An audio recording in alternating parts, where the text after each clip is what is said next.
Hello my dear student. तो कैसे हैं आप लोग? आशा करता हूं आप लोग बहुत अच्छे होंगे। आप सभी स्टूडेंट की तैयारी बहुत ही बेहतर तरीके से हो रही होगी और इस तैयारी को और भी बेहतर तरीके से पूरा करने के लिए आपके बीच हम आए हैं आज इस एक ही वीडियो में 3 काव्य खंड को कंप्लीट करने के लिए, जिसमें प्रेम ऐनी श्री राधिका अति सुदोषने को मारा गए और स्वदेशी चपड़ा पढ़ने वाले। इससे पहले आप लोग देख ही चुके हैं राम नाम बिनु बिरथे जगी जन्मा। और मैं आपको एक और इन्फॉर्मेशन दे दूं, आप लोगों का जो इंतजार था गैस क्वेश्चन का वो एप्लीकेशन पे डाला जा चुका है। तो आप सभी स्टूडेंट जाएं और उस A4 साइज में जो गैस क्वेश्चन का जो मटेरियल आपके लिए बनाया गया उसको आप डाउनलोड कर लें। प्रिंट आउट निकलवाना है आप निकलवा सकते हैं और उसमें जो भी मटेरियल है उसका वीडियो सेशन भी लेके आने वाले हैं। फिलहाल आप वहां उस चीज़ को देख सकते हैं, बाकी रिवीजन आपका इस वीडियो सेशन में करवाया जाएगा।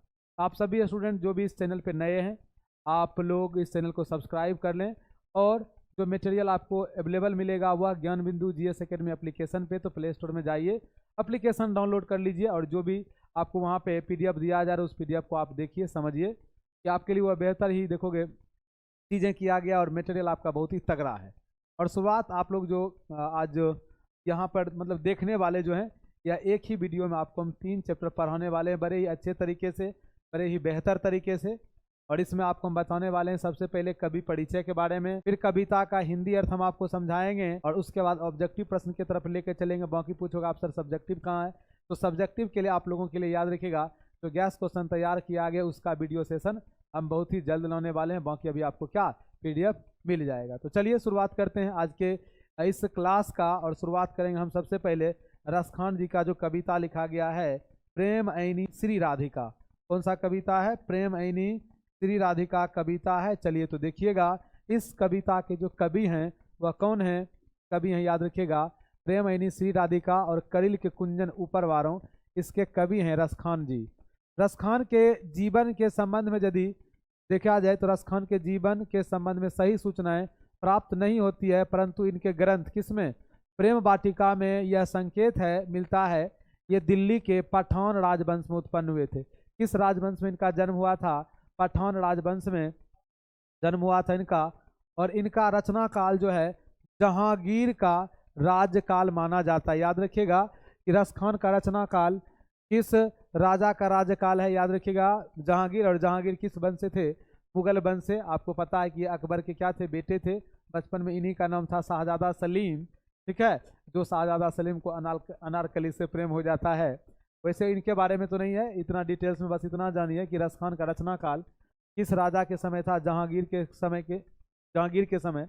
और जब दिल्ली पर ध्यान रखिएगा मुगलों का आधिपत्य हुआ और पठान वंश पराजित हुए तब ये दिल्ली से भाग खड़े हुए थे।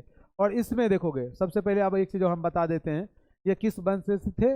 पठान वंश से। दिल्ली पे जब मुगल वंश का आक्रमण होता है तो याद रखिएगा कि पठान वंश के जो भी लोग थे वह वहां से भाग गए।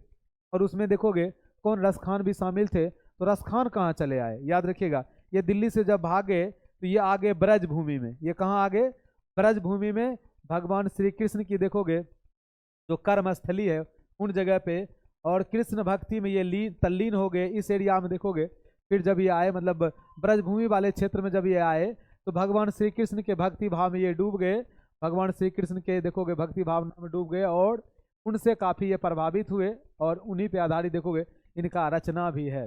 पहले याद रखिएगा यह इस्लाम धर्म को मानने वाले थे, लेकिन इनके मन में वैष्णव धर्म के प्रति भी देखो काफ़ी श्रद्धा भाव थी, ठीक है, बहुत ही श्रद्धा भाव। आगे हम आपको बताएंगे कि भारतेंदु हरिश्चंद्र जो हैं इनकी रचना से काफ़ी प्रभावित होकर के देखोगे ये माने थे कि करोड़ों करोड़ों हिंदू व्यक्ति भी इनके जैसा कृष्ण भक्त नहीं हो सकता है। इनके जैसा? रसखान के जैसा। तो धार्मिक बातों को भी देखोगे उतने ज़्यादा जैसे कुछ लोगों में होते हैं ना धर्म को लेकर के कट्टरपंथी विचार, उस टाइप के उस तरह के लोग नहीं थे रसखान। तो चलिए हम आगे आपको लेके चलते हैं। आगे आप देखिएगा इसमें हम आपको क्या बताने वाले हैं, ठीक है। तो चलिए आप लोग आगे बढ़िए। अब आप लोग आगे देखिएगा। इसके बाद आगे ये रहा आपका रसखान ने कृष्ण का लीला गान पदों में नहीं सवैयों में किया है। रसखान सवैया छंद में सिद्ध कवि थे। अब यहाँ से याद रखिएगा सवैया छंद में सिद्ध कवि किन्हें माने जाते हैं? तो आपको जवाब देना है कौन? रसखान जी को। रसखान सूफियों का हृदय लेकर के कृष्ण की लीला पर काव्य रचते थे। यदि आप बात करोगे कि इनका जन्म किस धर्म में हुआ था, इस्लाम धर्म से थे ये, लेकिन याद रखिएगा कि हिंदू धर्म के भी प्रति इनका देखिएगा कि कितना विशेष रुझान था कि भगवान श्री कृष्ण के लीला पर इन्होंने काव्य रचा। ठीक है, यहाँ देखोगे तो हम लोग भले अभी धर्म के नाम पे एक दूसरे से नफरत कर लें, ठीक है, लेकिन इनके जैसा देखा जाए तो व्यक्ति हो जाए तो फिर धर्म के नाम पे भी लोग देखोगे एक दूसरे का क्या गला काटने के लिए तैयार नहीं होगा। ऐसे व्यक्ति ये थे, मतलब धर्म के देखोगे बातों को तो छोड़िए, मतलब इन्होंने कभी ऐसा नहीं लगा कि हम मुस्लिम लोग हैं, इस्लाम को मानने वाले हैं, तो हिंदी देवी देवताओं पे अपनी रचना कैसे लिखें। अब आगे देखिए, इनकी मतलब इस कहा जाए तो इस गुण से प्रभावित होकर के भारतेंदु हरिश्चंद्र देखिए क्या कहते हैं। इनकी रचनाओं से मुक्त होकर के भारतेंदु हरिश्चंद्र ने कहा था, इन मुसलमान हरिजनन पे कोटिन हिंदू वारियों। इसका क्या मतलब होता है? इन मुसलमान हरिजनन पे, हरिजनन, हरि मतलब आपको पता है ये भगवान विष्णु को बोला जाता है, हरि के जनन, हरिजनन मतलब हरि को मानने वाले। ये मुस्लिम व्यक्ति होकर के कह रहे हैं कि भगवान श्री कृष्ण के प्रति इनका इतना प्रेम भाव है कि इनके सामने करोड़ों हिंदुओं भी नहीं हो सकते हैं, करोड़ों हिंदुओं में भी ऐसे व्यक्ति नहीं हो सकते हैं जितने बेहतर व्यक्ति कौन हुए हैं? रसखान जी। आगे देखिएगा, यहाँ से क्वेश्चन भी बन जाते हैं कि किनका यह कहना था कि इन मुसलमान हरिजनन पे कोटिन हिंदू वारियों। तो आपका जवाब होना चाहिए भारतेंदु हरिश्चंद्र। अब आगे चलिएगा, संप्रदाय मुक्त कृष्ण भक्त कवि रसखान जो है हिंदी के लोकप्रिय जातीय कवि है। हिंदी के लोकप्रिय जातीय कवि किन्हें माने जाते हैं? तो रसखान को। आगे आप देखिएगा, यहाँ रसखान रचनावली से कुछ छंद संकलित है जिसमें दोहा, सोरठा और सवैया छंद मौजूद है इसमें। अब आपको हम आगे लेके चलते हैं, यहाँ तक आप समझ गए होंगे बिल्कुल, हमें लगता है सब कुछ। अब एक एक देखोगे लाइन का अर्थ हम आपको बताएंगे और आपके लिए देखोगे हिंदी में भी हम यहाँ अर्थ ला दिए हैं। जब आपको ये चीज़ें दिखने को मिलेगा पैनल पीडीएफ के रूप में भी आप समझ जाओगे। ठीक है, देखिए यहाँ पे क्या लिखा गया है, इसको समझिएगा। लिखा गया है पहले, प्रेम ऐनी श्री राधिका, प्रेम बरन नन नंद, प्रेम बाटिका दो माली, प्रेम बाटिका के दो माली और मालिन द्वंद। यहाँ पे हम आपको बताते हैं प्रेम ऐनी श्री राधिका, प्रेम का जो खजाना बोला गया है वह किनको बोला गया है? वह बोला गया है राधिका यानी राधा जी को। और प्रेम वरन जो बोला गया है, प्रेम वरन नंद नंद, यहाँ पे समझिएगा नंद नंद किन के लिए आया है उच्चारण? नंद नंद बोला गया है श्री कृष्ण जी को। नंद बाबा के देखोगे बोले गए हैं कि नंद बाबा के जो बेटे हैं कौन? श्री कृष्ण जी। वो प्रेम वरन है, प्रेम का अंग माना गया उनको, इनको प्रेम का खजाना माना गया। ऐनी माने खजाना होता है। और ये करें कि प्रेम बाटिका, बाटिका मतलब आपको पता ही है बगीचा, ये दो माली और मालिन किनको माना गया है? भगवान श्री कृष्ण और राधा जी को। ठीक है, तो ये आप माली हो गए श्री कृष्ण जी और मालिन हो गए राधा। तो याद रखिएगा, यहाँ पे आपके एग्जाम में ऑब्जेक्टिव प्रश्न पूछे जाते हैं। रसखान जी के अनुसार प्रेम बाटिका के जो माली और मालिन है वो कौन है? तो आपको याद रखना है श्री कृष्ण और राधा। आगे देखिएगा, हम आपको बताते हैं, मोहन छवि रसखानी लखी, अब दीर्घ अपनो नाही, आचे आवत धनुष से छूटे सर से जाही। अब यहाँ पे क्या मतलब हुआ इस लाइन का, इस पद का मतलब देखिएगा। तो यहाँ पे ये कह रहे हैं क्या कि मोहन छवि रसखानी, यहाँ पे कहा जा रहा है कि भगवान श्री कृष्ण का जो छवि है, जो चेहरा है, वह कैसा है? याद रखिएगा, वह ध्यान रखिएगा। ये कह रहे हैं मोहन छवि रसखानी लाखी अब दीर्घ अपने नाही, आंचे आबद धनुष से छूटे सर से जाई। मतलब भगवान श्री कृष्ण का जो छवि है वह मन को मोहने वाला है और ऐसा हो गया है, लग रहा है। ध्यान रखिएगा कि मेरा जो है आंख जो है, मेरा नयन जो है, उनको एकटक निहार रहे हैं।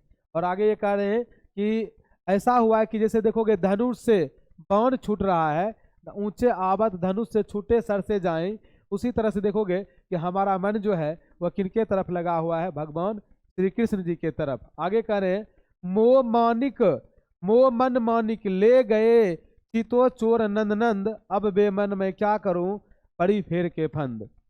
यहाँ पे फिर रसखान जी कहते हैं मोह मन मानिक, यहाँ पर करें कि मेरे मन रूपी मनी को, मन जो है वह कौन चुरा लिए हैं? चिते चोर। चिते चोर मतलब चित चोर बोला गया है किनको? भगवान श्री कृष्ण को।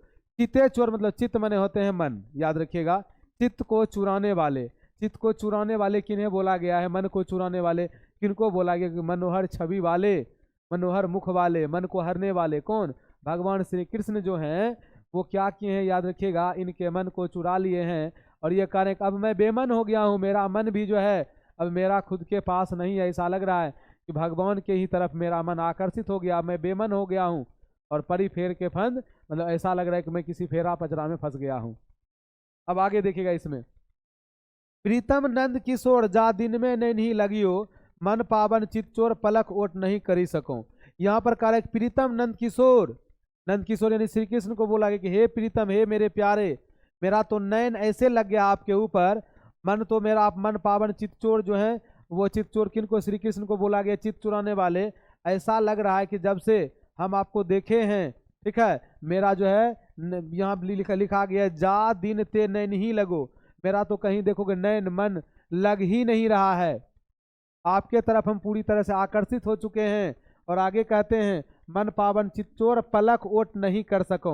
और ऐसा लग रहा है कि आपका छवि इतना हमको मोहित कर लिया है कि हम अपना पलक भी ओट नहीं सकते हैं। पलक ओट मतलब होता है ये जो आपका आँख का जो पलक है इसको गिराना, ये भी हम नहीं कर सकते हैं। तो चलिए देखो, आपको समझने के लिए यहाँ पर हम इसका हिंदी अर्थ भी ला दिए हैं। जैसे रसखान कवि कहते हैं कि राधा प्रेम स्वरूपा है तथा श्री कृष्ण प्रेम रूप है, ये दोनों प्रेम रूपी वाटिका के माली और मालिक के समान है, जो भी हम आपको बताए थे। और कवि ने जब से इन दोनों को देखा है तो उनकी आंखें उन्हीं दोनों को देखती रहती है और क्षण भर के लिए आते हैं, जैसे कि धनुष से बाण छूटता है उसी प्रकार आते जाते रहते हैं, अर्थात प्रेम रूपी बाण से वह इस प्रकार विंध जाता है, उसे अपना कोई ख्याल नहीं रह जाता है। श्री कृष्ण ने उसके मन को चुरा लिया है, अभी हम आपको बताए थे ना, जिस कारण उनका मन जो है मन रहित यानी इच्छा रहित हो गए हैं, वह इस प्रेम के जाल में पूरी तरह से फंस गए हैं। रसखान अपनी व्यवस्था प्रकट करते हुए कहते हैं कि जिस दिन से उनके दर्शन हुए, किनके? भगवान श्री कृष्ण के जिस दिन से दर्शन हुए हैं उनका मन चुरा लिया है। फलतः हर क्षण श्री कृष्ण और राधा के रूप सौंदर्य को वह पलक देखते रहता है। वो पलक मतलब बिना पलक गिराए हुए। किनको ये देख रहे हैं? भगवान श्री कृष्ण और राधा जी को देख रहे हैं। अब देखिए इनका भक्ति भावना कितना बेहतर था। या लकुटी अरु कामरिया, लकुटी मतलब क्या होते हैं? छोटा लाठी, ठीक है। भगवान श्री कृष्ण देखोगे अपने बचपन में वृंदावन में गाय चराने जाते थे, तो गाय चराने के लिए जाएंगे तो गाय को देखोगे हकाने उकाने के लिए तो छोटा लाठी, अभी भी देखिएगा गाय चराने वाले जो चरवाहा लोग होते हैं वो लेके जाते हैं ना, तो यहाँ पे वही लाठी की बात किया जा रहा है। लकुटी मने होते हैं लाठी। या लकुटी अरु कामरिया, कामरिया का मतलब होते हैं, यहाँ पर ध्यान रखिएगा, कमली, कंबल पतला जैसा बिछा करके देखो आराम करने के लिए लेके जाते होंगे। यहाँ लिखा है या लकुटी अरु कामरिया पर राज तिहुपुर की तजी डारो, ये कह रहे हैं। और 8वां सिद्धि नवो निधि को सुख नंद की गाय चराई बिसारो। यहाँ पे रसखान जी कह रहे हैं कि यदि मुझे भगवान श्री कृष्ण की लाठी, गाय चराने के लिए जो लाठी लेके जाते हैं वो मिल जाए और उनका कंबल मिल जाए, और सौभाग्य से एक और चीज क्या, यदि हमको नंद बाबा की गाय चराना मिल जाए तो यहाँ पे हम इस तीनों लोक की भी देखोगे, इस तीनों तिहुपुर को तजी डारी, तिहुपुर का मतलब होते हैं तीनों लोग, इस तीनों लोग को भी हम त्याग सकते हैं।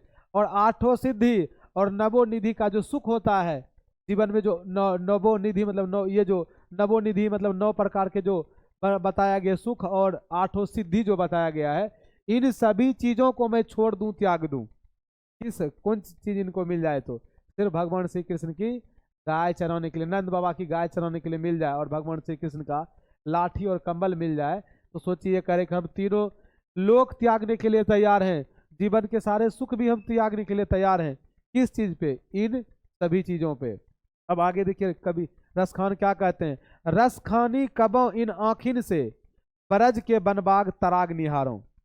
रसखान कह रहे हैं कि मैं जब अपनी आँखिन, आँखिन मैंने आँख होते हैं, ब्रज के बनबाग, ब्रज भूमि का ये करें, जो हम वन बाग को, बगीचा को जो देख रहे हैं, वन को जो देख रहे हैं, तो इनकी सुंदरता की ये बड़ाई क्या करते हैं, इस वन बाग का ये बड़ाई करते हैं। कोटिक रो कलधौत के दाम कड़िल के कुंजन ऊपर वारों, ये करें कि ये जो बगीचा इतना सुंदर दिख रहा है, इसके ऊपर ये कह रहे हैं, कलधौत मतलब होते हैं इंद्र, कलधौत मैंने क्या होते हैं? इंद्र के धाम। इंद्र के धाम को तो स्वर्ग ही, इंद्र भगवान के धाम को हम लोग क्या बोलते हैं? स्वर्ग। ये करें कि हम करोड़ों इंद्र के धाम को भी इस पे न्योछावर कर देंगे, त्याग देंगे। इनकी तुलना ये कह रहे हैं कि स्वर्ग से भी ध्यान रखिएगा बढ़ के किया जा रहा है। कौन सी जगह का? ब्रज के वन बाग का तुलना जो है ध्यान रखिएगा स्वर्ग से भी बढ़ के किया जा रहा है, कि स्वर्ग भी इसके सामने में कुछ नहीं है। करोड़ों स्वर्ग यदि यहाँ पे आ जाए, कलधौत के धाम भी आ जाए, तो वो देखोगे ब्रज के वन बाग जैसा कभी नहीं हो सकता है। अब आप आगे देखिएगा यहाँ पे कवि क्या कहते हैं। कवि रसखान अपनी हार्दिक अभिलाषा प्रकट करते हुए कहते हैं कि श्री कृष्ण की लाठी और कंबल, अभी हम बताए थे ना, यदि तीनों लोग के राज को त्याग कर दूं, पर तीनों लोग के राज को त्याग कर दूं और नंद बाबा की गाय चराने का अवसर मिल जाए तो 8 प्रकार की सिद्धि और 9 निधियों का सुख त्याग करने में मुझे कष्ट महसूस नहीं होगा। कवि का कहना है कि जब से ब्रज के बनों निकुंज तालाब और करील के सघन कुंजों को अपनी आंखों से देखा हूं, तब से इच्छा होती है कि ऐसे मनोहर निकुंजों की सुंदरता के समक्ष करोड़ों इंद्र के महल तुच्छ प्रतीत होते हैं। अर्थात ऐसे मूल्यवान महलों को छोड़कर जहां कृष्ण रास लीला करते थे वहीं मैं निवास करूं, उसी जगह पे। यहाँ तक आप देख लिए। तो चलिए अब आप इस पाठ का ऑब्जेक्टिव देखिएगा। रसखान का रचना काल हम शुरू में बताए थे। जहांगीर का शासन काल था उस समय प्रेमयिनी श्री राधिका शीर्षक कविता में कवि ने माली और मालिन किनको कहा गया है, किनको कहा है? राधा और कृष्ण को। रसखान को पुष्टि मार्ग की दीक्षा किनसे मिला था? हम आपको बताए थे, गोस्वामी विठलनाथ से। चित्तचोर किसे कहा गया है? चित्तचोर कहा गया है कृष्ण को, मन चुराने वाले, चित्त चुराने वाले। रसखान किस विषय में सिद्ध थे? ये थे सवैया छंद में सिद्ध। आगे देखिएगा सुजान रसखान किनकी रचना है? राइट आंसर हो जाएगा आपके रसखान का। संप्रदाय मुक्त कृष्ण भक्त कवि कौन थे? कृष्ण भक्त कौन थे? तो कृष्ण भक्त तो रसखान ही हैं। आगे का प्रश्न है कि सवैया और छंद के सिद्ध कवि कौन माने जाते हैं? वही क्वेश्चन को घुमा पूछा गया यहाँ। रसखान हो जाएंगे। रसखान दिल्ली के बाद भागकर कहाँ चले आए थे? आपको पता ही है दिल्ली के बाद कहाँ चले आए थे? ब्रज भूमि में। रसखान की कीर्ति कौन सी है? रसखान की कीर्ति है प्रेम वाटिका। रसखान की कीर्ति कौन सी हो जाएगी? आपका आंसर हो जाएंगे प्रेम वाटिका। इन मुसलमान हरिजनन पे कुटिन हिंदुवारियों, यह किसने कहा था? तो हम शुरू में ही हम आपको बताए थे, भारतेंदु हरिश्चंद्र जी इनकी रचनाओं से प्रभावित होकर के बताए थे। कवि रसखान किस राजवंश में उत्पन्न हुए थे? पठान राजवंश में। प्रीतम नंद किशोर जा दिन में ते नैनही लगो मन पावन चित्तचोर पलक ओट रही नहीं करी सको, यह पंक्ति किस कविता से है? यह पंक्ति आपके प्रेम ऐनी श्री राधिका कविता से। कवि रसखान किसके परम भक्त थे? ये भगवान श्री कृष्ण के परम भक्त थे। प्रेम ऐनी श्री राधिका शीर्षक छंद किस ग्रंथ से संकलित है? यह किस ग्रंथ से लिया गया है? यह लिया गया आपके सुजान रसखान से। प्रेम बरन रसखान किसे कहते हैं? ये कृष्ण जी को प्रेम बरन कहते हैं। तिहुपुर शब्द का अर्थ क्या होता है? तिहुपुर का अर्थ होता है तीनों लोक। तिहुपुर का अर्थ क्या होता है? तीनों लोक होता है। इनकी रचनाओं से मुग्ध होकर के भारतेंदु हरिश्चंद्र ने कहा था कि इन मुसलमान हरिजनन पे कोटिन हिंदू बारियों। तो सही आंसर आपके हो जाएंगे रसखान। निम्न में से कौन कवि पठान राजवंश में उत्पन्न हुए थे? ये क्वेश्चन आपका रिपीट भी हो गया, रसखान हो जाएंगे। अपने पदों में कृष्ण का लीला गान किसने किया है? तो इसका जवाब आपके हो जाएंगे रसखान। मथुरा और वृंदावन पर धावा किसने बोला था? ये तो आपके उधर के हो जाएंगे, मुगल के सिपाहियों ने, नादिर शाह के सिपाहियों ने। मथुरा और वृंदावन ये आपके नेक्स्ट चैप्टर का आ गया, ठीक है, ये आपके नेक्स्ट चैप्टर का आ गया। कौन सा? अति सुधो स्नेह को मार्ग वाले क्वेश्चन इसमें आ गए हैं। चलिए कोई बात नहीं है। अब आपको हम बताएंगे घनानंद जी के द्वारा लिखे गए जो कविता हैं, इस कविता का नाम क्या है? इस कविता का नाम है, ध्यान रखिएगा, अति सुधो स्नेह को मार्ग है। इसका मतलब हुआ कवि घनानंद कहते हैं कि प्रेम का जो मार्ग है यह काफ़ी सीधा और सरल होता है, और इस मार्ग पे जो सच्चे हृदय वाले लोग होते हैं, सच्चे मन वाले लोग होते हैं, वही चल सकते हैं। झूठे और कपटी लोग प्रेम के मार्ग पे कभी नहीं चल सकते हैं, ठीक है। तो चलिए हम आपको बताते हैं। देखिए पहले कवि परिचय। पहले तो अति सुधो स्नेह को मार्ग कविता कवि घनानंद है। इनको बोला जाता है रीति युगिन काव्य में घनानंद रीति मुक्त काव्यधारा का सिरमौर कवि है। इनका जन्म हुआ था कब? 1689 ईस्वी के आसपास, और इनका मृत्यु हुआ था कब? 1739 ईस्वी में। किनके द्वारा? नादिर शाह के सैनिकों के द्वारा ये मारे गए थे। किनके द्वारा? नादिर शाह के सैनिकों के द्वारा। देखिए ये तत्कालीन मुगल बादशाह मोहम्मद शाह रंगीले के यहाँ मीर मुंशी का काम करते थे। आपके ध्यान रखिएगा, ये भी क्वेश्चन सबसे पहले तो याद रखिएगा। इनका जन्म कब हुआ था? 1689 में। इनको मार दिया गया था नादिर शाह के सैनिकों के द्वारा 1739 ईस्वी में। और घनानंद जो है मोहम्मद शाह रंगीले एक राजा हुए थे, ध्यान रखिएगा, मुगल बादशाह, जिनके यहाँ ये मीर मुंशी का काम करते थे। ये अच्छे गायक और श्रेष्ठ कवि भी थे। किंवदंती ये है कि सुजान नामक एक नर्तकी से ये प्यार करते थे। माना ये जाता है कि घनानंद का प्रेम प्रसंग किनके साथ में था? सुजान के साथ में। और सुजान को लेकर के देखोगे यह काव्य का भी रचना किए हैं सुजान सागर। आगे देखिएगा यहाँ पे, विराग होने पर ये वृंदावन चले आए थे। विराग होने पर ये कहाँ चले आए थे? वृंदावन। और वैष्णव होकर के काव्य रचना करने लगे थे। और सन 1739 में जब नादिर शाह ने दिल्ली पर आक्रमण किया, तब उसके सिपाहियों ने मथुरा और वृंदावन पर भी धावा बोला था। तो इसके सिपाही जब दिल्ली पे आक्रमण किए थे, तो यहाँ पे ध्यान रखिएगा, नादिर शाह के सैनिक कहाँ तक पहुँच गए थे? मथुरा और वृंदावन। और उसी दौरान हम आपको बताते हैं कि इन्होंने घनानंद को पकड़ा भी था और उनसे सोना मांगता है। मांगने का कारण समझिए, क्योंकि ये मोहम्मद शाह रंगीले के राज दरबार में थे, तो नादिर शाह को लगा था कि घनानंद उसके मीर मुंशी का काम करते थे, जिनको उनका खजाना कहाँ कहाँ होगा इनको पता होगा। तो ये देखोगे, इनसे खजाना की जब बात करते हैं, सोना मांगते हैं, तो ये उनको उठा करके धूल देते थे, धूल उनके हाथ में पकड़ा देते हैं। तो सैनिक को गुस्सा उठता है और वो घनानंद का क्या कर देते हैं? हत्या कर देते हैं। देखिए, बादशाह का मीर मुंशी जानकर घनानंद को भी उन्होंने पकड़ा और इनसे जर्जर यानी 3 बार सोना सोना मांगा। घनानंद ने 3 मुट्ठी धूल उन्हें कहते दे दिया। क्या क्या? रज रज रज, यानी धूल धूल धूल दे दिए। इस पर क्रुद्ध होकर के सिपाही ने इनका वध कर दिया। अब इस प्रकार इनका मृत्यु हो जाता है। और आगे हम आपको बताते हैं, प्रेम के पीर कवि कहे जाते हैं घनानंद को। आपके एग्जाम में क्वेश्चन ऑब्जेक्टिव में पूछे जाते हैं कि प्रेम के पीर कवि किन्हें कहे जाते हैं, तो याद रखिएगा घनानंद को। अब आगे का प्रश्न आपका है, आचार्य शुक्ल के अनुसार प्रेम मार्ग का ऐसा परवीन और धीर पथिक तथा जबादनी का ऐसा दावा रखने वाले ब्रज भाषा का दूसरा कवि नहीं है। ये भी आपको याद रखना है कि ये किस भाषा के कवि थे घनानंद? तो याद रखिएगा, ब्रज भाषा के कवि थे। वियोग में सच्चा प्रेमी जो वेदना सहता है, उसके चित्त में जो विभिन्न तरंग उठती है, उनका चित्रण घनानंद किए हैं। घनानंद की भाषा परिष्कृत और शुद्ध ब्रज भाषा है। इनके सवैया और घनाक्षरी अत्यंत प्रसिद्ध हैं। जैसे उधर सवैया और छंद था, यहाँ पे सवैया और घनाक्षरी। घनाक्षरी घनानंद, आपसे इससे रिलेट करें तो यदि पूछा जाए सवैया और घनाक्षरी में कौन प्रसिद्ध कवि हैं, तो आपका जवाब घनानंद होना चाहिए। ठीक, देखिए अब आगे, घनानंद के प्रमुख ग्रंथ है सुजान सागर। एक कंफ्यूज नहीं कीजिएगा, सुजान रसखान की जब बात होगा तो रसखान याद रखिएगा, लेकिन सुजान सागर की जहां बात होगा तो याद रखिएगा वहां आप कौन से कवि को याद रखिएगा? सुजान रस सागर में घनानंद को। इसमें कंफ्यूज मत कीजिएगा, स्टूडेंट कभी कभी कंफ्यूज कर जाते हैं इस बात को लेकर के, क्योंकि ऑप्शन में दोनों दे देता है। अब वो कंफ्यूज, तो सुजान रसखान में रसखान आता है ना, आपको याद रखने को उसके कवि रसखान ही होंगे। विरह लीला रस केली वल्ली, ये इनकी रचनाएं हैं प्रमुख। रीति काल के शास्त्रीय युग में उन्मुक्त प्रेम के स्वच्छंद पथ पर चलने वाले महान प्रेमी कवि घनानंद के 2 सवैये यहाँ प्रस्तुत हैं, जिसको आज आप लोग देखने वाले हैं। ये छंद उनकी रचनावली घन आनंद से ली गई है।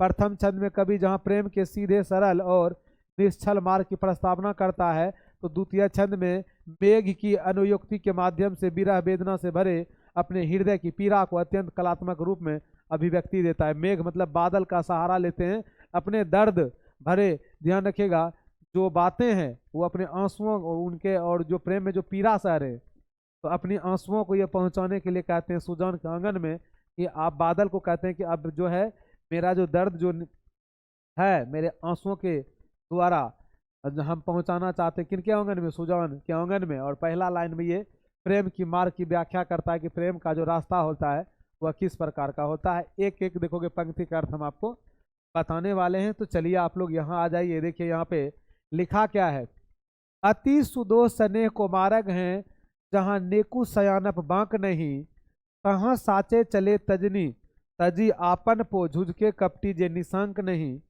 घनानंद प्यारे सुजान सुनो, यहाँ एक तो दूसरे आंक नहीं, तुम कौन दो पाठी पढ़े हो, कहो मन लेहू पर देहू छटाक नहीं।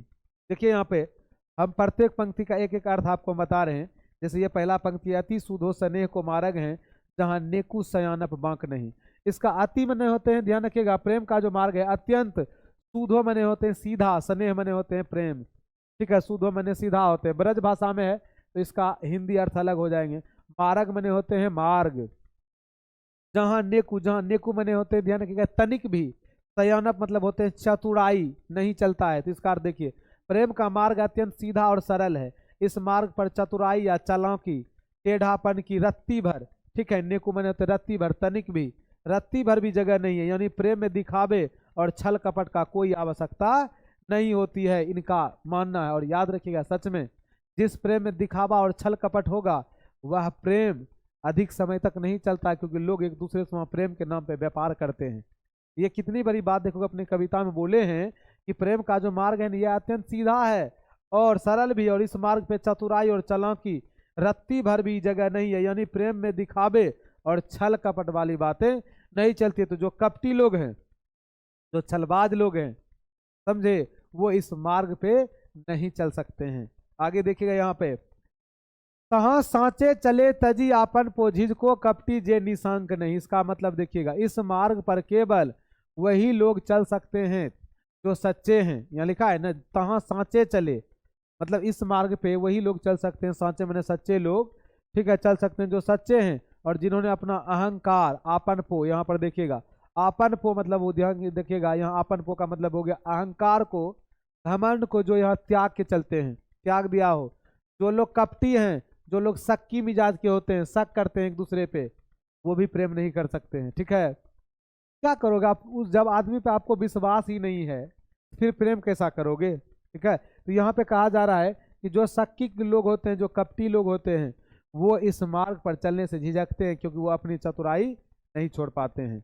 और तीसरा देखिएगा, घन आनंद प्यारे सुजान सुनो, यहाँ एक तो दूसरे आंक नहीं। ये सुजान को क्या समझाना चाहते हैं, ये सुजान को क्या कहते हैं, घनानंद अपनी प्रियसी, जिनसे ये प्रेम करते थे, किससे, अभी हम आपको बताए थे ना, सुजान से इनका प्रेम संबंध था। सुजान को संबोधित करते हुए कहते हैं कि हे सुजान सुनो, इस मार्ग पर केवल एक का ही स्थान है, यहाँ दूसरे किसी अंक, द्वैत या किसी और भावना के लिए कोई जगह नहीं है। यदि आपके मन में प्रेम है और इसके जगह यदि आप मेरे बारे में कोई दूसरा चीज आप बना लिए हो, ठीक है, किसी तरह का भ्रम या छल कपट या चतुराई पाल के बैठे हो, तो फिर इस प्रेम मार्ग पे नहीं चल पाओगे। तो प्रेम मार्ग पे चलना है तो सच्चे और साफ हृदय से चलना पड़ेगा। आगे कहते हैं, तुम कौन दो फाठी पढ़े हो, कहो मन लेहू पर देहू छटांक नहीं। कभी यहाँ देखोगे थोड़ा सा ताना मारते हैं, किनको, सुजान को, कभी उलाहना देते पूछते हैं कि तुमने यह कौन सी पट्टी यानी कौन सी पाठ पढ़ी हो कि तुम मेरा पूरा मन, तुम मेरा पूरा मन, यहाँ मन हृदय तो ले लेते हो, मेरे तरफ से तो आपको प्रेम भरपूर मिला, लेकिन ये कह रहे हैं लेकिन बदले में एक छटांक भर भी प्रेम नहीं देते। ये कह रहे कि हम अपने तरफ से तो आपको पूरा प्रेम दे रहे हैं, पूरा मान सम्मान दे रहे हैं, सब कुछ अपना मान बैठे हैं, लेकिन आप ऐसे कठोर हृदय वाले हो कि अपने तरफ से कुछ भी तरह का देखोगे प्रेम देने की बात नहीं करते हो। अब आगे देखिएगा, आगे फिर बादल को ये क्या कहते हैं, यहाँ तो सुजान को भी समझा दिए, पर काज ही देह को धारी फिरो, परजन जदारत हे दर्शो।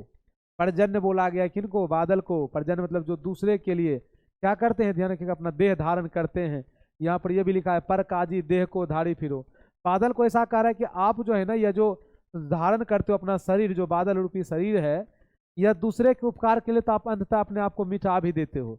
तो बादल को यह बोला गया, ध्यान रखिएगा, दूसरे को उपकार करने वाला, ठीक है, दूसरे की भलाई के लिए अपने आप को भी मिटा देना। अब आगे कहते हैं, निधि नीर सुधा की समान करो, सबकी विधि संजता सरसो, अघनानंद जीवनदायक हो कछु, मोरियो पीर हियो परसो, कभू विशासी सुजान के आंगन में मो आसमानी ले बरसो। देखिए इसका अर्थ आपको हम एक एक करके बताते हैं। पर काजी देह को धारी फिरो, पर जन जदारत है दरसो। इसका मतलब क्या हुआ, देखिए, कभी बादलों को से कहते हैं कि हे बादल, तुम दूसरे को उपकार के लिए, परकाज के लिए शरीर धारण करते हो, तुम अपनी परोपकारी प्रकृति को सच में सार्थक करके दिखाओ। फिर आगे क्या कहते हैं, कभी देखिएगा, आगे का ये पंक्ति है कि निधि नीर सुधा की समान करो, सभी विधि संजनता सरसो। धनानंद बादलों से कहते हैं कि तुम समुद्र के, निधि नीर मतलब होते हैं समुद्र के जल, घनानंद बादलों से कहते हैं कि तुम समुद्र के जो खारे जल होते हैं उनको भी तुम अमृत के समान मीठा बना देते हो। समुद्र के जल देखोगे जब बादल में आकर के मतलब बन जाते हैं तो उसको शुद्ध करके देखोगे वो अमृत समान पीने योग्य बना देते हैं। साधारण तो हम लोग समुद्र का जल ऐसे देखोगे पी ही नहीं सकते हैं, लेकिन बादल जब देखो उसको वर्षा के रूप में नीचे धरती पे लाते हैं तो वही फिर पीने योग्य बन जाते हैं, तो उसको अमृत बना दिया। तो ये कहा जा रहा है घनानंद के द्वारा, घनानंद बादल से कहते हैं कि तुम समुद्र के खारे जल को सुधा यानी अमृत के समान मीठा बना दे, तो तुम अपनी इस सज्जनता को सब और फैला दो और सबको जीवन दो। आगे फिर कहते हैं घनानंद जीवन दायक हो कछु मोरियो पीर हियो परसो। घनानंद बादलों से कहते हैं कि तुम तो सभी को जीवन देने वाले हो, क्या तुम कभी मेरे हृदय की पीड़ा का भी, मेरे हृदय की पीड़ा को भी स्पर्श करोगे, मेरे दुख को भी महसूस करो। बादल को कहते हैं कि मेरे हृदय की पीड़ा को स्पर्श करो। परसों मैंने ध्यान रखे, पोरोसोक्सो जो परसों लिखा है इसका मतलब होता है स्पर्श करना। अर्थात ये कहते हैं क्या तुम मेरा दुख समझोगे। बादल को कहते हैं कि तुम दुनिया की भलाई करते हो तो कम से कम मेरा भी दुख को समझो।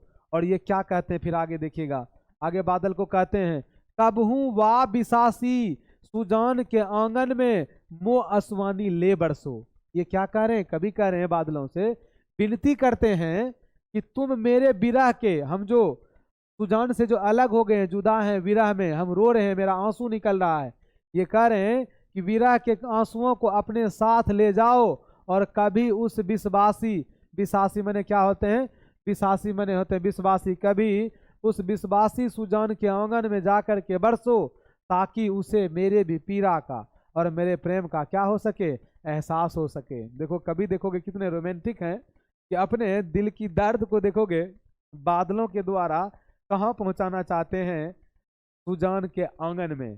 ठीक है, ये इनके विरह में जो दर्द में जो इनके आंसू निकल रहे हैं और उस पीड़ा को कह रहे हैं कि सुजान भी महसूस करे, मेरे जो आंख से जो आंसू निकले इसको आप कहाँ लेके जाओ, सुजान के आंगन में लेके जाओ और बरसाओ। अब आ जाइए, हो सकता है कि बेचारा के एक तरफा प्यार होगा। घनानंद किस भाषा के कवि हैं, हम आपको बताए थे घनानंद जो है ये ब्रज भाषा के कवि हैं। आगे का प्रश्न है कवि ने पर्जन्य किसे कहा है, कवि पर्जन्य बादल को कहा है। कवि प्रेम मार्ग को अति सुधो क्यों कहते हैं, क्योंकि यहाँ तनिक भी चतुराई काम नहीं, यहाँ सच्चाई भी अपना घमंड त्याग कर चलती है, यहाँ कपटी लोग चलने से झिझकते हैं। ठीक है, उपयुक्त में से सभी।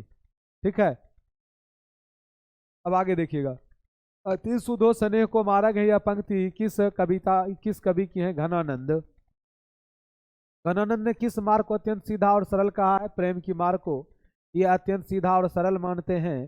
घनानंद रचित अत्यंत प्रसिद्ध क्या है, तो इसका अत्यंत प्रसिद्ध है सवैया और घनाक्षरी। वो आंसुवानी ले बरसो कौन कहते हैं, यह घनानंद कहते हैं कि मेरा आंसू जो है आप लेके जाओ उनके आंगन में बरसाओ। अति सुधो स्नेह को मारा गया, इस छंद के रचनाकार कौन है, इस छंद के रचनाकार घनानंद हैं। सुजान सागर किनकी रचना है, सुजान सागर जो है यह घनानंद की रचना है। नादिर शाह के सैनिकों ने किस कवि का वध किया था, घनानंद का वध किया था। घनानंद किनके सैनिक द्वारा मारे गए थे, वही क्वेश्चन है आपका, घुमा फिरा पूछा गया है। जवाब हो जाएंगे नादिर शाह। वियोग में सच्चा प्रेमी जो वेदना सहता उनके चित्त में जो विभिन्न तरंग उठती है उसका चित्रण कौन कर रहा है इस कविता में, घनानंद ही तो कर रहे हैं अपने दर्द को बयां। घनानंद कैसे कवि माने जाते हैं, ऋतु मुक्त काव्य धारा के सिरमौर कवि। विरह लीला किनकी रचना है, विरह लीला जो है यह घनानंद की रचना है। नादिर शाह के सैनिकों द्वारा घनानंद जी कब मारे गए थे, 1739 ईस्वी में। घनानंद किस धारा के कवि हैं, घनानंद रीति मुक्त काव्य धारा के सिरमौर कवि माने जाते हैं। मीर मुंशी ने किस कवि का वध किया था, मीर मुंशी कहाँ, क्वेश्चन गलत है देखोगे। ठीक है, ये क्वेश्चन आपका गलत है, मीर मुंशी को थोड़े कोई मारा था, मीर मुंशी सैनिक नहीं मारा था, नादिर शाह सैनिक मारा था। कवि घनानंद का जन्म किस वर्ष हुआ था, 1689 ईस्वी में। घनानंद किस भाषा के कवि हैं, घनानंद ब्रज भाषा के कवि हैं। सयानप शब्द का क्या अर्थ होता है, सयानप का मतलब होता है चतुराई, क्या होते हैं, चतुराई होते हैं। निम्न में कौन प्रेम के पीर कवि हैं, प्रेम के पीर कवि हैं घनानंद। परसों शब्द का अर्थ क्या होता है, परसों का होता है याद रखिएगा स्पर्श करो, हम बताए थे ना कि परसों का क्या अर्थ होता है, स्पर्श करो। विराग होने पर कवि घनानंद जी कहाँ चले गए थे, ये वृंदावन आ गए थे, कहाँ गए थे, वृंदावन। अब आपका एक और चैप्टर हम आपको बोले थे कि इस वीडियो में हम 3 चैप्टर को कवर करने वाले हैं, तो अब आपका ये आ गया स्वदेशी। स्वदेशी पाठ के देखोगे जो कवि हैं ये है, आपका फोटो दिख ही रहा होगा, कवि प्रेम घन हैं और ये भारतेंदु युग के महत्वपूर्ण कवि थे। इनका जन्म हुआ था 1855 ईस्वी में मिर्जापुर उत्तर प्रदेश में, और निधन हुआ था 1922 ईस्वी में। 1874 में देखोगे इन्होंने मिर्जापुर में एक समाज की स्थापना की थी, जिस समाज का नाम है रसिक समाज, और उन्होंने आनंद कार्यवीति मासिक पत्रिका, ठीक है, तथा नागरी नीरद नामक साप्ताहिक पत्रिका भी देखोगे संपादन किए थे। इनकी रचनाएं जो है वह किस नाम से जाना जाता है? प्रेम घन सर्वस्व के नाम से। ये जो हम आपको अंडरलाइन कर देते हैं क्योंकि यहाँ से आपके एग्जाम में ऑब्जेक्टिव प्रश्न बनते हैं। प्रेम घन जी निबंधकार, नाटककार, कवि और समीक्षक थे। भारत सौभाग्य, प्रयाग, रामागमन उनके प्रसिद्ध नाटक हैं। उन्होंने जीर्ण जनपद नामक एक काव्य लिखा है जिसमें ग्रामीण जीवन का यथार्थवादी चित्रण है। ये आपके एग्जाम में यदि क्वेश्चन पूछा जाए कि प्रेम घन की कौन सी रचना है जिसमें ग्रामीण जीवन का यथार्थवादी चित्रण किया गया, तो आपका जवाब होना चाहिए जीर्ण जनपद। प्रेम घन ने काव्य रचना अधिकांशतः किस भाषा में किए थे? ब्रज भाषा और अवधी भाषा में। इन्होंने अपने कविता की जो भाषा रखे हैं किसको किसको? ब्रज भाषा और अवधी भाषा को। उन्होंने राष्ट्रीय स्वाधीनता की चेतना को अपना सहचर बनाया, साम्राज्यवाद तथा सामंतवाद का विरोध भी किया। प्रेम घन सर्वस्व से संकलित दोहा। यहाँ प्रेम घन आपका जो कविता आज आप अभी जो पढ़ने वाले हो, यह प्रेम घन की किस रचना से लिया गया है? प्रेम घन सर्वस्व से लिया गया, जिस पाठ का नाम है स्वदेशी। स्वदेशी मतलब समझ ही रहे होंगे, यहाँ अपने देश की बात ही होगा। अब आपका देखोगे यहाँ पे जो कविता है, इस कविता का एक एक लाइन का हम अर्थ आपको बताने वाले हैं। यहाँ पे देखिएगा लिखा गया है क्या कि यह कविता उस दौरान लिखा गया है जब देखोगे हम लोगों का देश भारत जो है अंग्रेजों के हाथ गुलाम था, उसी दौरान। और ये देखोगे हमारे भारतीय लोग पे भी कुछ ताना मारते हैं कि भारत के लोग देखोगे अब जो है उस पर अंग्रेजी जो मतलब भाषा का, अंग्रेजी वस्त्र का, उनके खान पान का क्या असर हुआ है, और अपना जो स्वदेश की जो चीज़ें हैं उनको अपनाने में कैसे भारतीय लोग शर्माते हैं, उस पर देखा जाए तो कटाक्ष और व्यंग भी किए हैं। और कुछ लोगों का देखा जाए तो कभी यहाँ पे आलोचना भी कर रहे हैं। तो कभी क्या कहते हैं, देखिए कभी कहते हैं कि सबे विदेशी वस्तु नर गति रति रीत लखात, भारतीयता कछु न अब भारत में दर्शात। ये दोहा में लिखा गया है, देखा जाए तो आपका ये जो कविता है दोहा में यहाँ पे कह रहा है सबे विदेशी वस्तु नर गति रति रीत लखात। यहाँ करें कि हम अभी जिधर भी देख रहे हैं अपने देश में सबे विदेशी वस्तु, सब और जो है विदेशी वस्तु है, और हमारे देश के जो नर और नारी हैं, जो लोग हैं, उन्होंने भी देखो इस चीज़ को अपना लिए हैं और कहते हैं कि ऐसा लग रहा है कि हमारे ही देश भारत में जो है अब भारतीयता नाम का चीज़ दिखने को नहीं मिल रहा है। दर्शात मतलब होते हैं, ध्यान रखिएगा, भारत में दर्शात मतलब अब नहीं दिख रहा है। मनुज भारती आगे कहते हैं, मनुज भारती देखू कोई सकत नहीं पहचान। ये करें कि यदि भारत के लोग को यदि कोई दूसरा कोई देख लेगा तो वो ये भी नहीं पहचान पाएगा कि ये भारत के भी हैं या कहीं दूसरे जगह के तो नहीं है। आगे कहते हैं मुसलमान हिंदू की दो ये है क्रिस्तान। यहाँ करें कि कौन हिंदू है कौन मुस्लिम है ये तक भी पहचान आप नहीं पाओगे। विदेशी चीज़ों का असर हमारे भारत के लोगों पे ऐसा पड़ गया है। आगे कहते हैं पढ़ी विद्या परदेश की बुद्धि विदेशी पाए। कभी कह रहे हैं कि लोगों का जो बुद्धि जो है ना यह भी विदेशी हो गया है, क्योंकि ये लोग जो हैं परदेश की विद्या पढ़ने में लगे हुए। अपने देश की जो सभ्यता संस्कृति है, जो इस देश की शिक्षा है, वह शिक्षा को भी देखो लोग ग्रहण नहीं कर रहे हैं।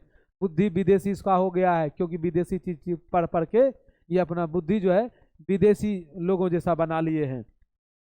चाल चलन परदेश की गई इन्हें अति भाई। ये करें कि दूसरे देश का चाल चलन, जैसे देखोगे आप हम आपको बता देते हैं, जब आप अपनी संस्कृति सभ्यता संस्कृति को छोड़ करके अपना ध्यान रखिएगा, जो खान पान की चीज़ें हैं, अपना अभी जो हम बोले सभ्यता संस्कृति की चीज़ें हैं, इस चीज़ को छोड़ के जब आप किसी दूसरे की नकल करते हो तो याद रखिएगा कि नकल किया हुआ चीज़ कभी भी आपका अपना नहीं हो सकता है, क्योंकि वह चोरी ही कहा जाएगा। तो खुद का अपना, हम लोगों का खुद का भी तो पहचान है, हम इंडियन है, तो हम लोग का भाषा, हम लोग का पहनावा, हम लोग का खान पान वह विदेशी लोगों जैसा यदि हम लोग बनना शुरू हो जाएं तो फिर तो देखोगे हम में और उनमें क्या अंतर रह जाएगा।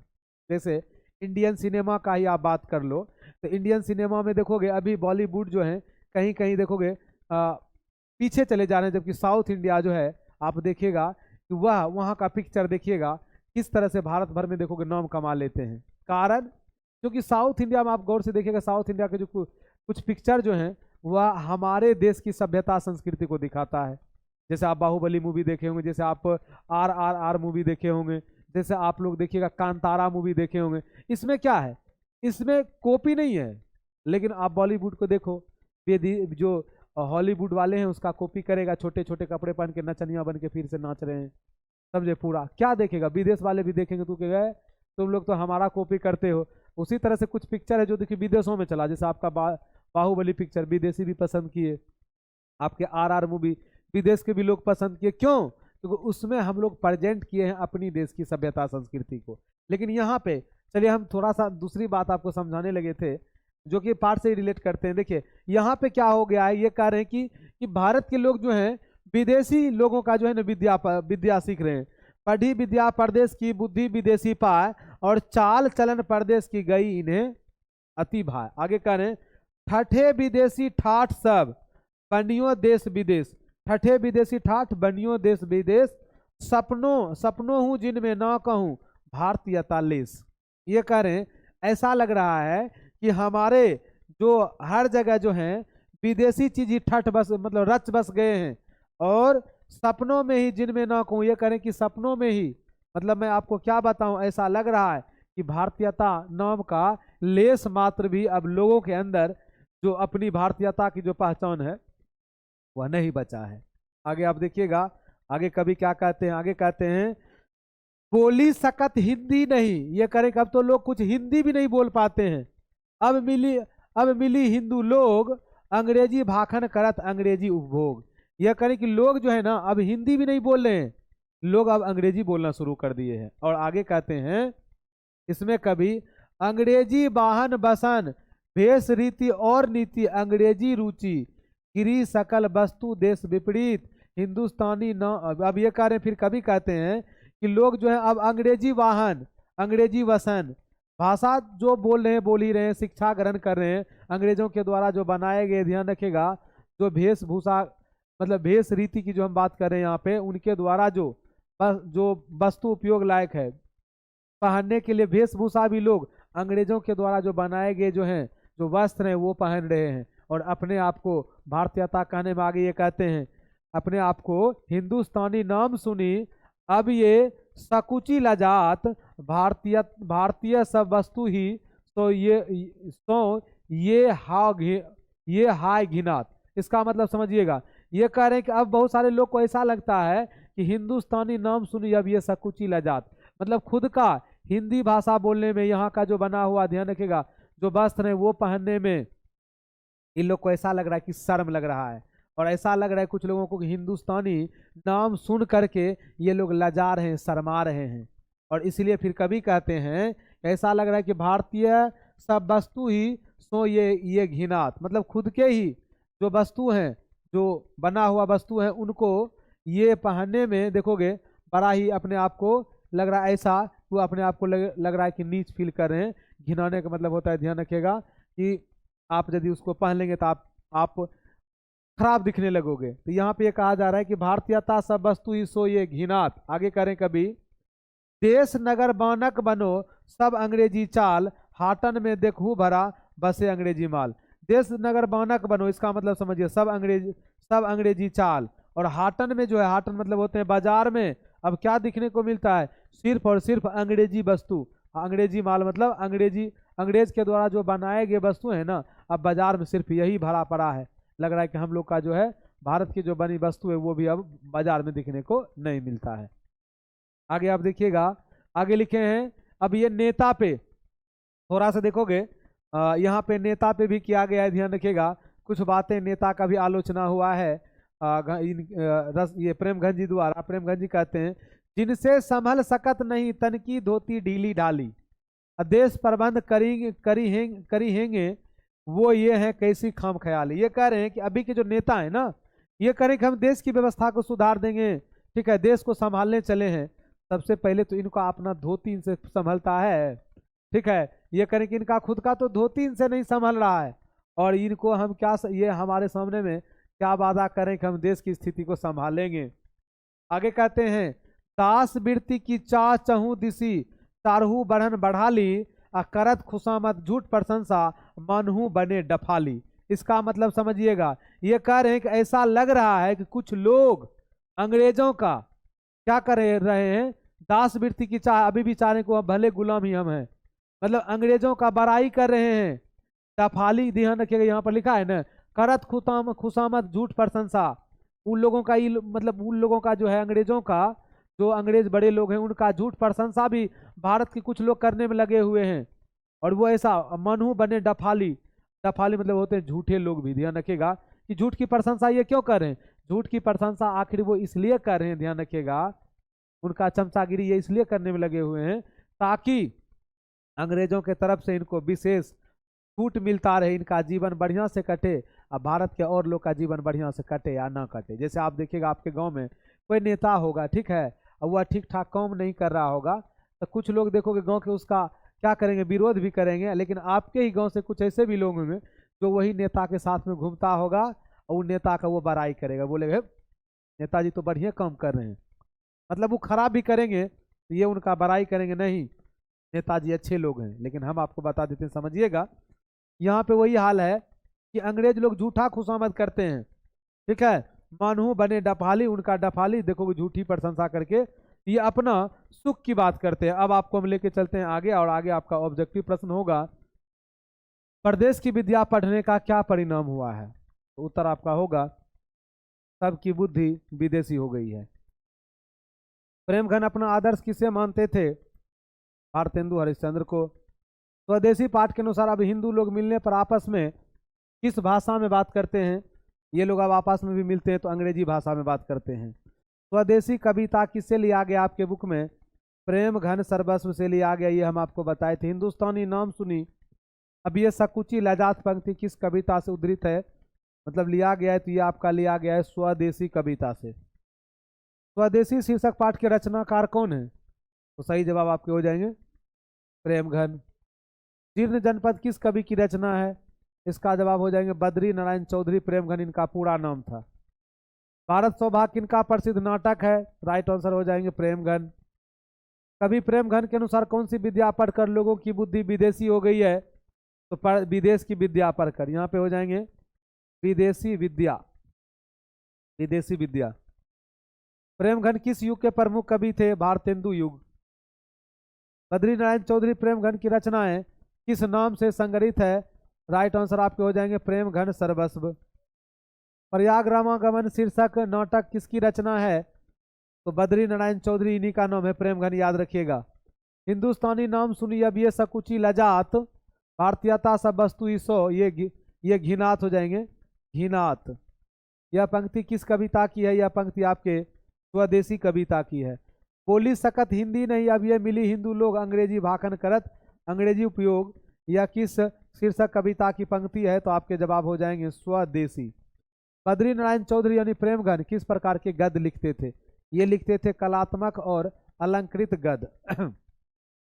ग्रामीण जीवन का यथार्थवादी चित्रण प्रेमघन रचित किस काव्य में किया गया, ये हम आपको शुरू में लेखक परिचय के दौरान बताए थे। क्वेश्चन देखिए आपका आ गया है, जीर्ण जनपद। ठठे विदेशी ठाठ सब बनियो देश विदेश, सपनों में ही जिनमें ना कहूँ भारतीयता लेस, यह पंक्ति किस पाठ की है, तो सही जवाब आपके हो जाएंगे स्वदेशी। कवि बद्री नारायण चौधरी यानी प्रेमघन जी का जन्म कब हुआ था, तो आपका यहाँ पे राइट आंसर हो जाएंगे 1855 ईस्वी में। अंग्रेजी वाहन बसन भेष रीति और नीति, यह पंक्ति किस कविता की है, यह पंक्ति आपके स्वदेशी कविता की है। भारतेंदु युग के कवि कौन है, भारतेंदु युग के कवि हैं प्रेमघन। मनुज भारती देखो कोई सकत नहीं पहचान, यह पंक्ति किस कविता से, देखिए पंक्ति देखो कितना सारा आपके कविता से पूछा जा रहा है, तो इसीलिए कविता को जब आप अच्छी तरह से पूछोगे तो कहीं से भी कोई भी पंक्ति उठा के पूछेगा तो आप जवाब दे दोगे। बद्री नारायण चौधरी प्रेमघन ने किस मासिक पत्रिका का संपादन किया था, सही जवाब हो जाएंगे आनंद कादम्बनी। हाटन में, यहाँ पे हाटक नहीं होंगे, हाटन में देखूं भरा बसे अंग्रेजी माल, यह पंक्ति किस पाठ की है, मतलब यह पंक्ति किस कवि के हैं, तो सही जवाब हो जाएंगे प्रेमघन। तो आज इस वीडियो सेशन में आप सभी स्टूडेंट ने एक ही वीडियो में आप काव्य खंड के 3 पाठ को पढ़े। वीडियो कैसा लगा आप लोग जरूर बताइएगा। उम्मीद है कि आप लोग को यह वीडियो बहुत ही अच्छा लगा होगा, क्योंकि एक एक चीज़ को हम क्लियर कर दिए। ऑब्जेक्टिव प्रश्न हम आपको बता दिए, कवि परिचय के बारे में हम कवि के बारे में बताए, पाठ में क्या है, ये सारा कुछ हम बता दिए। बाकी आप सभी स्टूडेंट को फिर से मैं ये कहना चाहूँगा कि आप लोग के लिए इस साल में जो आपके एग्जाम में जो भी क्वेश्चन आने वाले हैं उस इम्पोर्टेंट क्वेश्चन का ध्यान रखिएगा। जो पीडीएफ तैयार किया गया A4 साइज में वो आपको ज्ञान बिंदु जीएस एकेडमी एप्लीकेशन पे मिल जाएगा। आप लोग प्ले स्टोर से एप्लीकेशन डाउनलोड कीजिए और ये मटेरियल आपको फ्री में दिया जा रहा है।